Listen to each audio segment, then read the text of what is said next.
is always the first time for an entrepreneur.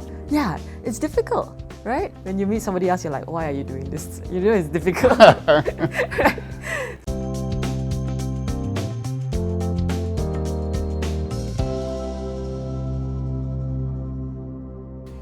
Hi Vin, how are you? Hi, Alan. It's been a while. Okay. Anyway, we are supposed to read some questions from here, so let's get going. Yep. What do you do as an entrepreneur, and how long have you been working at it? I wear many hats. I work as anything. I've even cleaned the unit ourselves when we first started. But right now, I handle a lot of the reservations team. I overlook our pricing. I handle our accounting side. I do a lot of the back end work. The way I like to describe it is my brother does a lot of the front end, so he's the guy driving the wagon, and I'm the person trying to keep everything from falling out. I think that is a good complementary team between you and your brothers. As far as Mediabanc's business is concerned, we worked on it for a total of 17 years. Yeah. Wow. First 13 years was on our own, then the last three years or so was together with the Australian partner that we did the M&A with. So that adds up to the total of 17 years. I think next card. How do you both know each other? Give details. Yeah, I think that was 3 years ago. Yeah, and then we've been my mentor for 3 years now. Yes. It's been a great experience actually. So yeah, thank you in advance for all your hard work and for your advice. Most happy to, not to worry about it. Probably next question. How do you view the exit in your company or ever exiting at all?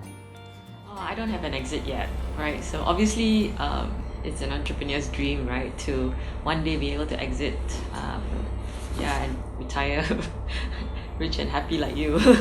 But I guess you have more experience in that. Yeah, this answer could be good for you as well. I remember in 5th or maybe 6th year into my 17 years of my ads company, right, of our operation, and one day I met up with my brother Alex Lim, and out of nowhere he asked me, "So Alan, what is your exit plan?" And then he even extended the question to things like, how long more do you think you want to work for your partner, or do you expect your partner to work for you? I think the point is that if there is an entry, there will always need to be an exit. And if there is a planned entry, there ought to be a planned exit. That was the learning that I had when I sat down with my brother on that particular day. What have been your biggest challenges as an entrepreneur? Wow, too many sleepless nights to talk about it. Huh? Being an entrepreneur, part and parcel of it is the challenges, the pain, the struggle, to a certain extent the loneliness. I think that is all part and parcel of an entrepreneur, and that is something that we all have to go through. What about you? I find staff management actually one of my biggest challenges, like motivating people, keeping the employees or the staff in our company happy. I feel that is actually difficult and my biggest challenge. Maybe because I think when I started as a person, I am not exactly the most friendly or the most outgoing type. I think my personality is a bit more reserved.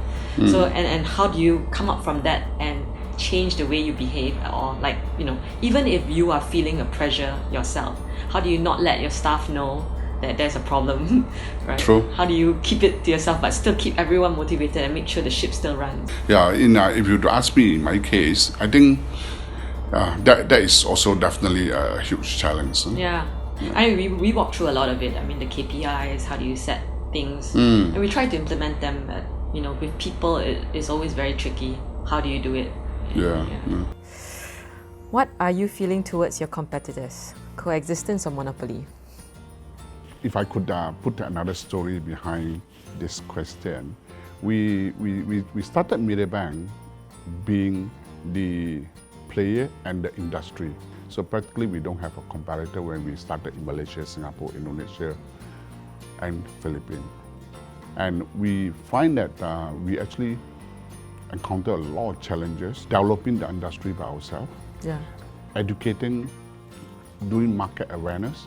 We actually sat down, we even concocted the whole idea of starting our own competitor. I think that basically answers the question. We need competitors. It's really important. It helps to educate the market. Their salespeople is out there. Their marketing activities, their all others of their activities are out there to educate the market. And that is the market we share. So that is basically the main point of why it's important to have competitors. Yeah, I guess you had to develop the market yourself, which is why it's a pain, which is why competitors are good. Then you would end up developing the whole market. I think for our case, I think when we first started, maybe that was the case.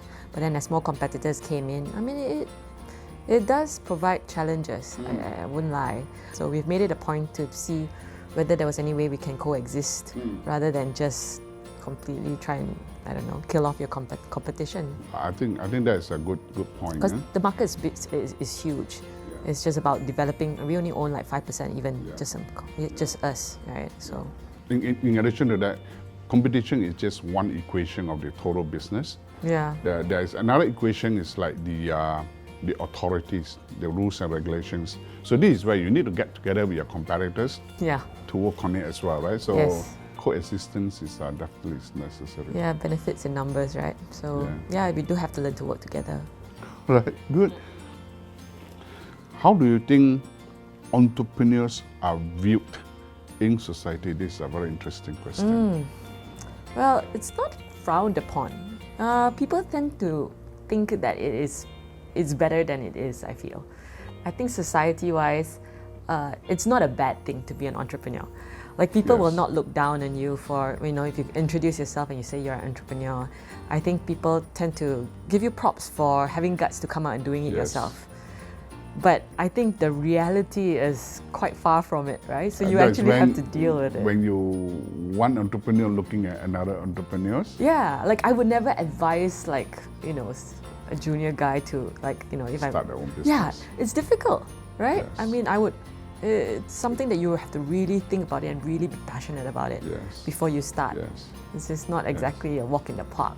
Yeah. Yes, so I think, when you meet somebody else, you're like, why are you doing this? It's difficult. So, but there's pros. I think society in general view entrepreneurship as something that is quite noble. Yeah. Highly looked upon to a certain extent. But within the entrepreneur that understands the journey of entrepreneurship, I think we tend to pity them to the point, like you say, you will not encourage them to go down the same route. Yeah, unless you really want to. But have you ever lost an important member of your team? So I presume this is a senior member of your team? Yeah, thankfully we've never lost someone too important, right? But one thing I've also realized, no one is irreplaceable. Even me, I am not irreplaceable.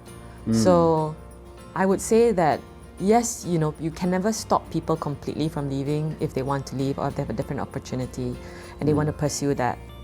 But in the long run, you can overcome it. It's not a big issue. That's right. People's perspective, people's priority changes. Yeah. So while you can get into a partnership, but that doesn't mean it's forever, right? Correct. And that goes back to my point earlier, and exit got to be planned nicely. Yeah. Have you ever suffered serious financial issues? Within the Mediabanc's operation, we started with our own money. Those were the days that I wish is like today. There's such thing called angel investors. We don't quite have that those days, and we don't have the kind of mindset of looking for outside funding through selling shares those particular days. I guess we were a lot braver. We thought that we have been successful in 3 countries. So when we reached Manila, the 4th country, we planned. It's not that we did not plan. But I think we did not work hard enough on the plan to ensure that we achieve the plan that we put in place. So due to that, it took us an additional year to work on the Manila to turn it around into a break-even. And that has eaten into our cash flow. And right before we wanted to start Bangkok, we find that we don't have enough cash flow. And that was the first time that we took in an angel investor. Yeah, for us, we've never had anything that's serious or anything that could jeopardize it, because I think we were lucky in the sense that when we first started, it was profitable. So every unit that we took on, we ensured it was profitable. Only when we started, I think when we raised funding, that was when we decided, okay, then let's put, pedal to the metal and then start to go stronger. Actually, when we look back on our model, the one we presented to you when we first started, it's almost to the dollar. It was very accurate. Our sales was very accurate. Yeah, we didn't have that problem. But I think it's also maybe your mentorship. It's something like we, for example, we would want to raise more funds to go to the next level, and we wouldn't take unnecessary risks. Why do you think your story is important to entrepreneurs? I don't know if we have actually achieved success yet, but the fact that we are trying and that we have gotten quite far, I mean, from where we first started. I think sometimes, especially the younger generation, would need inspirations. For my case in particular, we don't see many women entrepreneurs. I actually feel it's quite important to have female representation, and it's something that I've always told my staff. I'm like, I have a lot of female staff now, and the way they approach things is very different from my male staff.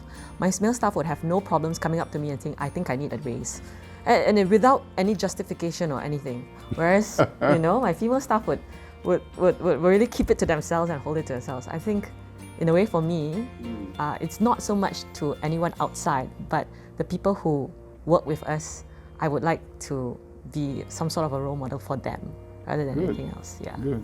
So as for me, I've taken off from my company the last 5 years already.